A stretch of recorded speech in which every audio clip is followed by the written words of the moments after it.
Welcome to Simply Secure Sign. Today we're going to demonstrate a limited power of attorney wet signed with a remote online closing.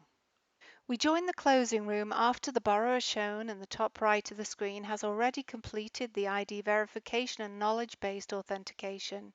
Center right in the closing room is the settlement agent and bottom right is our notary. The limited power of attorney will have already been executed by the borrower and a notary and will be in place before the closing.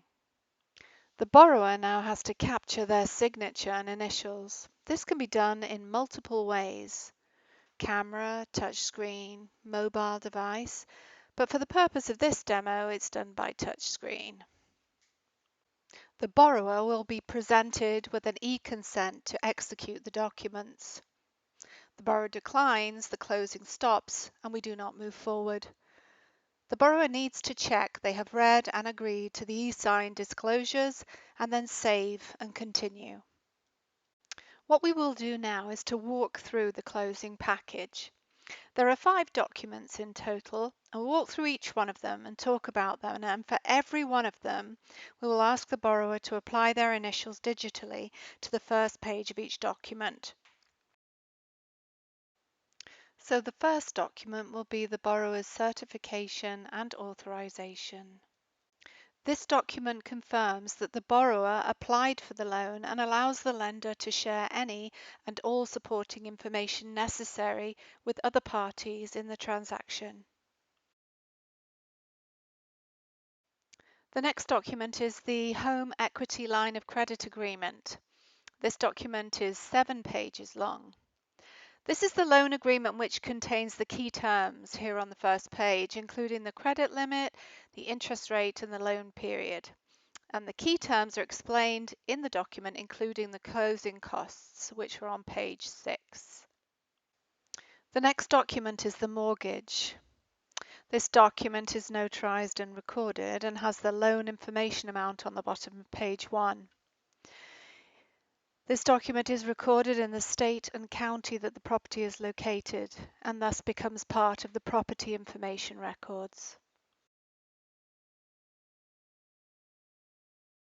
This document is Occupancy and Financial Status Affidavit. This document is also notarized, and this document attests that the subject property for this loan is the primary residence of the borrower, and that the loan is based upon statements and representations that the borrower has made and is true and accurate.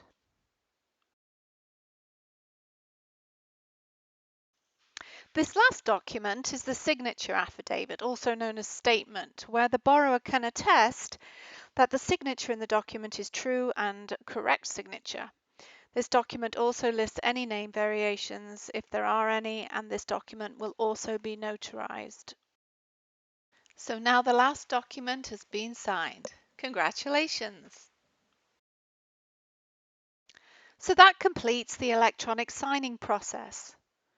The room is still active, all parties are still present, and any questions can be addressed and answered. The borrower will be able to log in and review the same documents that have been executed, and it will show the documents that have been completed.